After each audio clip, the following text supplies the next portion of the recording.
very word secrecy is repugnant in a free and open society. And we are, as a people, inherently and historically opposed to secret societies, to secret oaths, and to secret proceedings. We decided long ago that the dangers of excessive and unwarranted concealment of pertinent facts far outweighed the dangers which are cited to justify it. Even today, there is little value in opposing the threat of a closed society by imitating its arbitrary restrictions. Even today, there is little value in ensuring the survival of our nation if our traditions do not survive with it. And there is very grave danger that an announced need for increased security will be seized upon by those anxious to expand its need to the very limits of official censorship and concealment. That I do not intend to permit to the extent that it's in my control. And no official of my administration, whether his rank is high or low, civilian or military, should interpret my words here tonight as an excuse to censor the news, to stifle dissent, to cover up our mistakes, or to withhold from the press and the public the facts they deserve to know. For we are opposed around the world by a monolithic and ruthless conspiracy that relies primarily on covert means.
Its sphere of influence, on infiltration instead of invasion, on subversion instead of elections, on intimidation instead of free choice, on guerrillas by night instead of armies by day.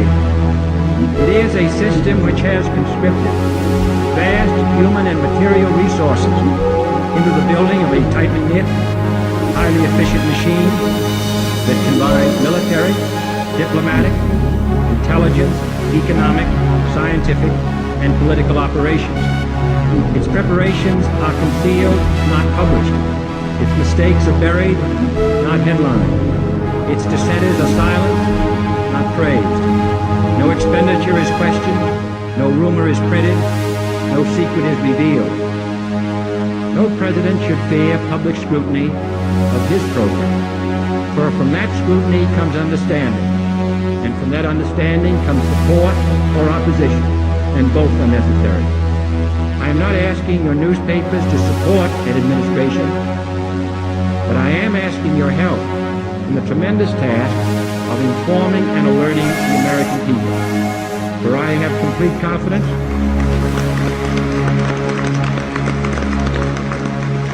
in the response and dedication of our citizens whenever they are fully informed. I not only could not stifle controversy among your readers, I welcome it.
errors.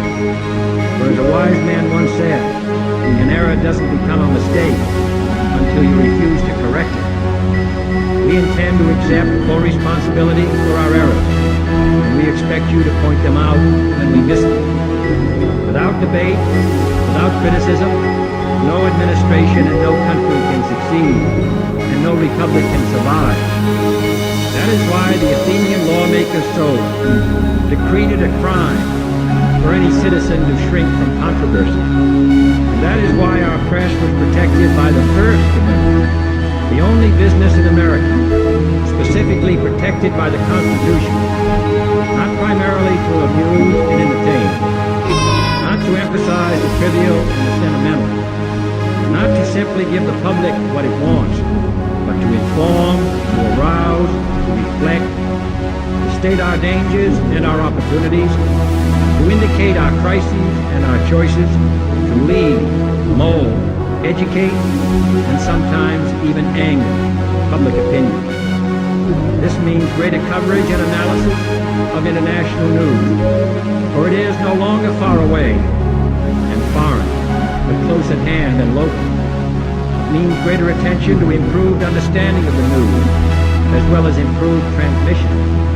It means, finally, that government at all levels must meet its obligation to provide you with the fullest possible information outside the narrowest limits of national security. And so it is to the printing press, to the recorder of man's deeds, the keeper of his conscience, the courier of his news, that we look for strength and assistance, confident that with your help, man will be what he was born to be, free and independent.